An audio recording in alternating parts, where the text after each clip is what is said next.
Tout savoir sur les totems, épisode 2. Petite note, je réponds à des questions qui sont souvent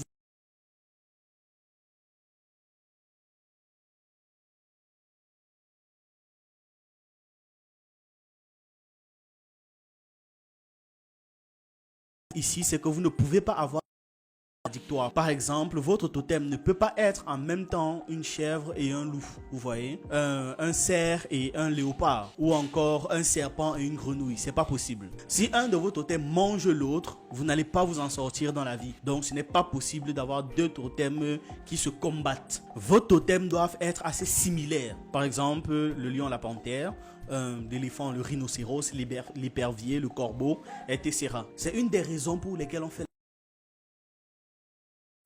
C'est pour ce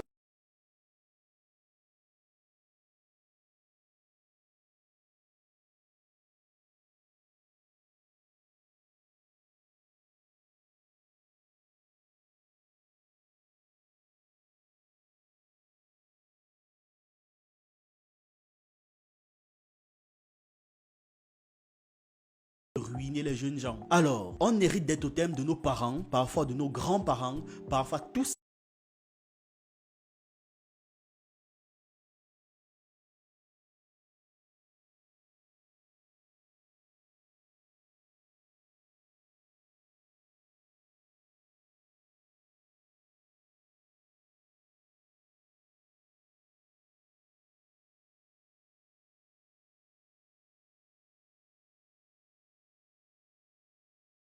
c'est à vos totems. Une autre question qui est aussi venue souvent, c'est de savoir si on peut changer de totem à la vie. Et la réponse, c'est oui, c'est faisable. Sachez que rien n'est définitif dans la spiritualité par ces choses dès le bas âge et renouer avec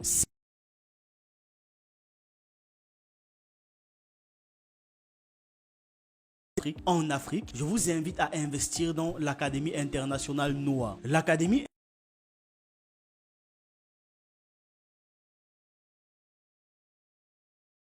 un souci de retour aux sources et de donner les moyens à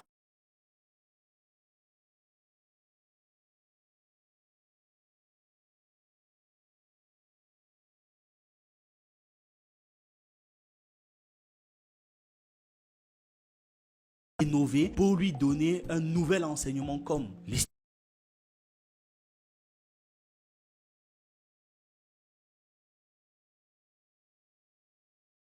que d'autres compétences qui manquent de la scène continentale. Et tout cela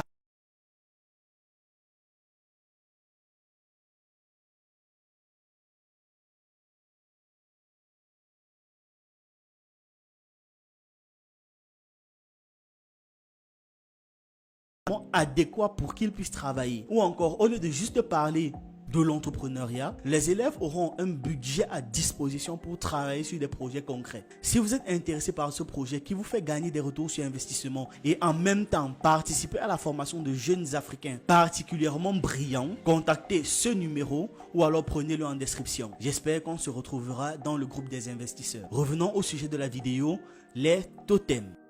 La représentation de l'animal totémique.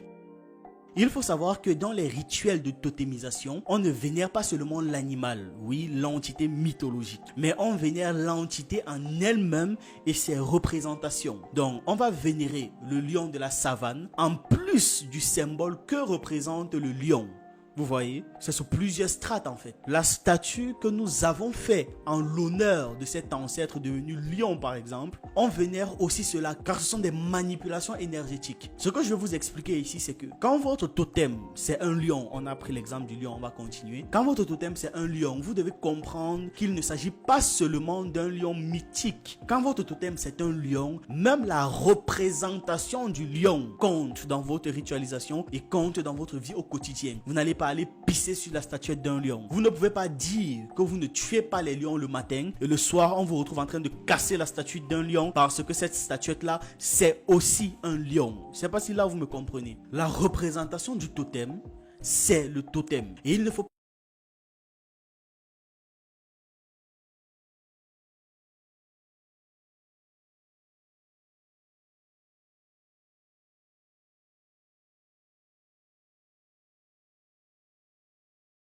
c'est le fait de relier notre totem à la divinité à laquelle elle-même elle est liée. Par exemple, dans le Fa, le python est lié à l'air. Si votre totem c'est le python, ça signifie que votre divinité gardienne et la divinité avec laquelle vous allez avoir un lien fort, c'est la divinité air. Donc vous allez suivre des conditions du python et aussi les conditions pour être dans les bonnes grâces de la divinité air. Le babouin est lié à Djéouti, la sagesse, la sapience. Si une personne a pour totem le babouin, elle est affiliée à la divinité de l'intelligence. L'araignée, le coq et le perroquet sont liés à la divinité ciel. Et pareil, c'est la même chose. La divinité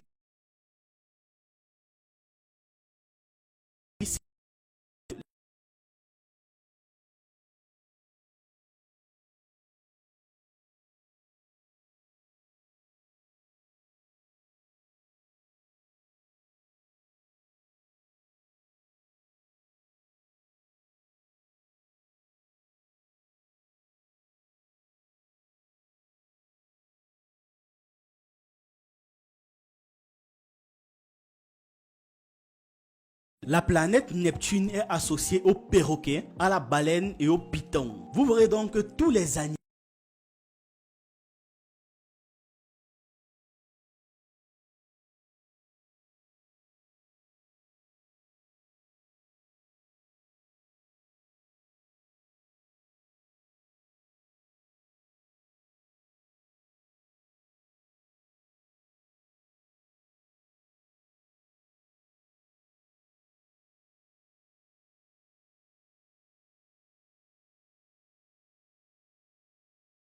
plus précisément de la Gambie, du Togo, du Nigeria et même dans une certaine mesure de la Côte d'Ivoire et que vous voulez avoir, c'est dans ces régions-là. Il est impossible d'avoir un totem, un animal totem. C'est impossible de l'avoir. Donc, si vous voulez avoir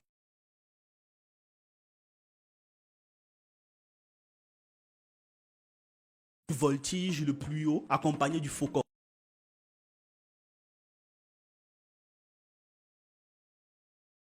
soleil, genre face à face.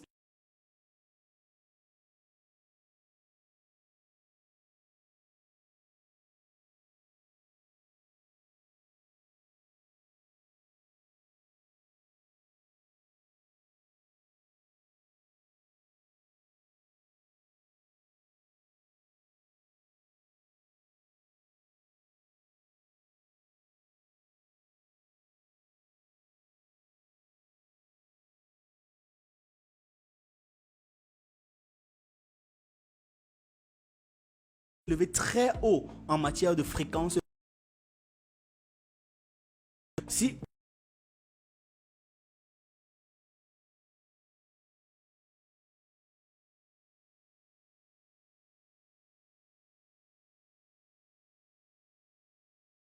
vous choisissez l'araignée comme totem, un peu comme Anansi, l'araignée Anansi chez les Akans au Ghana. Vous choisissez la protection. L'araignée, c'est un tisserand. Elle nous couvre par sa toile. L'araignée a aussi un côté divinatoire. Vous vous rappelez dans le premier épisode quand j'ai expliqué que beaucoup d'oracles se servent de totem pour agir? Eh bien, l'araignée en fait partie. L'araignée, c'est entrer en profondeur de la terre et arriver chez les ancêtres pour prendre des informations chez les ancêtres et revenir avec. L'araignée est aussi associé au ciel vu qu'il est une voûte et il voit et il peut nous connecter aux ancêtres. Voilà. Donc quand vous choisissez l'araignée comme totem, vous savez que vous avez cette capacité-là à couvrir, à protéger, mais aussi à aller chez les ancêtres, les voir, prendre l'information et revenir avec. Voilà. Globalement, c'est ça. Le buffle. Si vous choisissez le buffle, vous exprimez votre force brute. Vous terrassez en fait. Quand vous prenez le buffle comme allié, vous voulez frapper une seule fois votre cible et frapper votre cible définitivement. Ceux qui ont le buffle doivent faire très attention. C'est beaucoup de force et beaucoup de rage. Vous ne devez pas jouer, blaguer ou vous amuser n'importe comment avec les détenteurs de ce totem. Les détenteurs de ce totem doivent être très concentrés aussi à leur niveau pour se concentrer, pour se contrôler, parce que s'il y a perte de contrôle, on devient une personne indésirable en société. On sombre dans la violence inutile, la violence gratuite. Certaines personnes qui ont le buffle comme totem sans le savoir finissent parfois par être des gens très violents en société, très violents. Et ça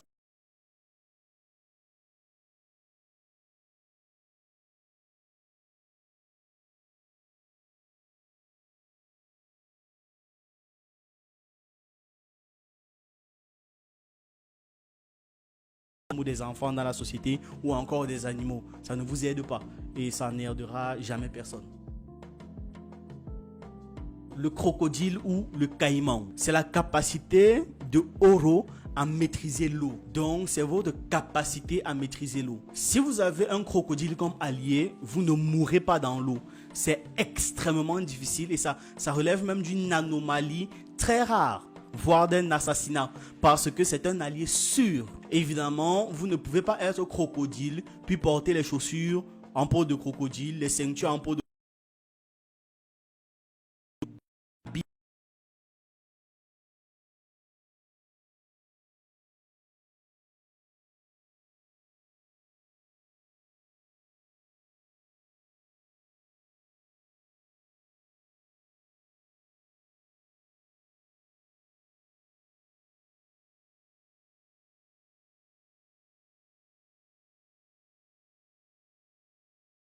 même si ce n'est pas définitif, vous laissez une marque indélébile à cette personne.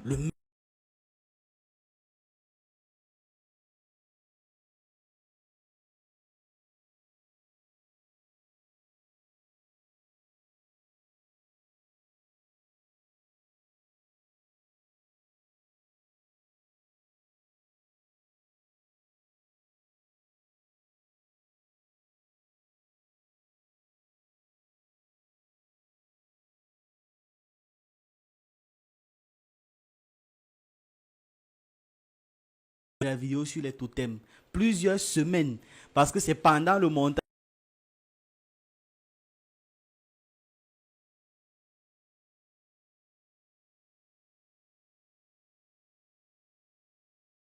Mais je vous ai tout donné.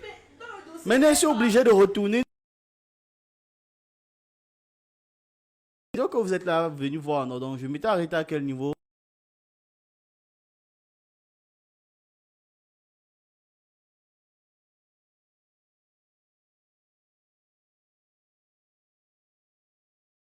Vélocité, le dynamisme, la capacité que nous avons à être là et à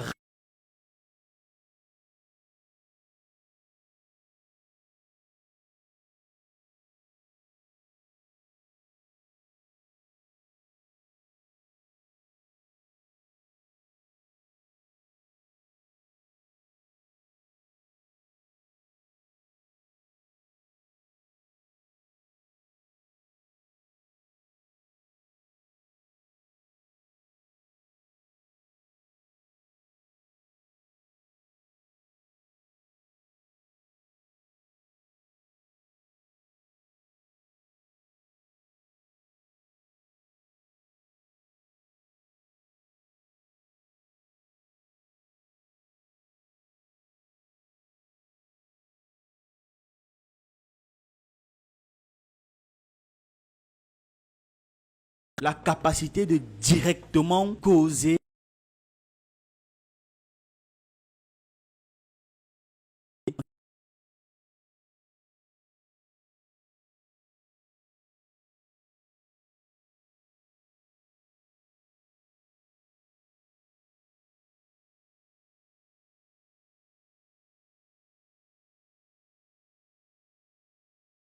dit quand sortir par exemple, quand agir, quand partir, et c'est lui qui nous ouvre les portes qui amènent de l'autre côté, du côté des ancêtres. C'est le chien qui voit également les âmes passer et qui nous prévient, qui vous prévient si c'est une bonne âme ou si c'est une mauvaise âme. Le chien en tant que totem vous permet de voir tout cela, de voir également les âmes, mais aussi d'ouvrir certaines portes et de déverrouiller certaines personnes. C'est le chien qui guide l'homme, ce n'est pas l'homme qui guide le chien. Il faudrait bien qu'on mette ça dans nos esprits. On a trop été habitué avec des phrases déjà, je dresse mon chien. Non, non, non.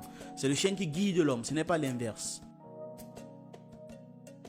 On arrive maintenant à un animal vraiment désordonné, le porc, qui est l'animal qui mange tout, qui ne sait pas se retenir. C'est le désordre dans le corps d'un animal. Voilà, si on doit le représenter, ce n'est pas l'animal du désordre, c'est le désordre qui habite le corps de l'animal. C'est d'ailleurs pour ça que beaucoup d'initiés ne mangent pas le porc. Dans beaucoup de sociétés initiatiques, on ne mange pas le porc. Même les prêtres de l'Égypte antique n'en consommaient pas non plus. C'est peut-être une des raisons pour lesquelles je n'aime pas trop le porc. Toi, tu aimes le porc? Le porc est une énergie de guerre donc, une énergie du trouble. Vous vous liez à cet animal quand vous êtes par exemple dans les domaines de la métallurgie. Là oui, ces énergies peuvent grandement vous être utiles. Ou alors vous vous liez au porc quand vous êtes en temps de guerre et que vous avez pour des besoins de la mat, vous avez besoin de faire preuve de désordre, d'un désordre temporaire pour ramener un ordre plus permanent. Voilà.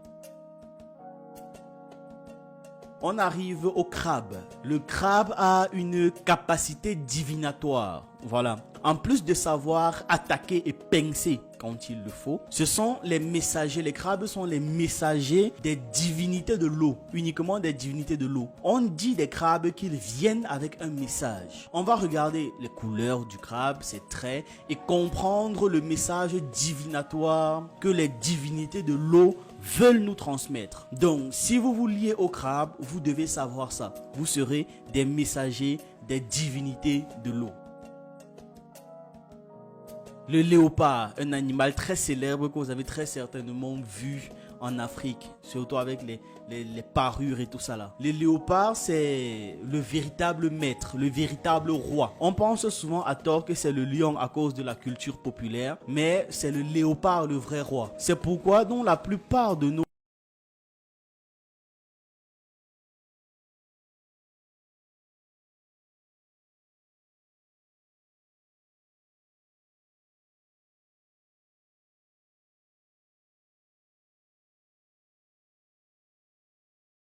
et ce très rapidement. Vous voyez, même dans les montagnes, le léopard se déplace. Dans les savanes espacées, il se déplace. Dans les forêts serrées, le léopard se déplace. C'est le vrai roi. Le léopard, c'est le chef de tout le monde. C'est le chef de partout.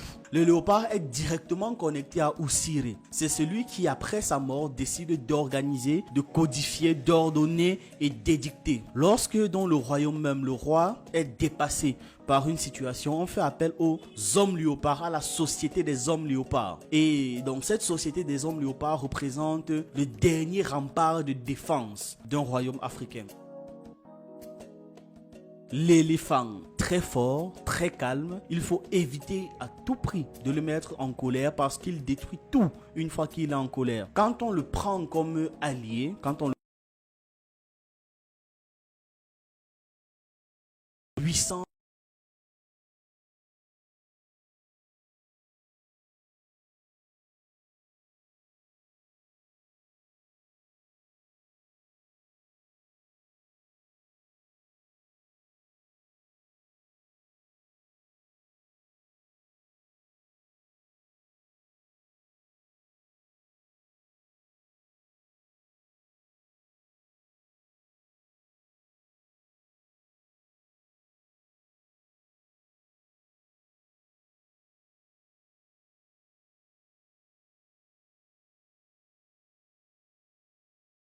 comme totem, on est fort, on est redouté, même si on a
simplement, c'est ça. Avoir le lion comme totem, c'est avoir les énergies d'attirer les bonnes choses.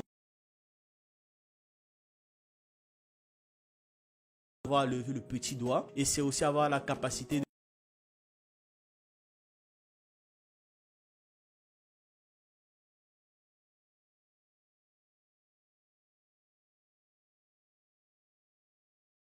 simulation. Sa peau noire représente le divin. On est dans le divin brut en fait.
Qu'il purifie, on n'utilise pas le coq pour nuire, non.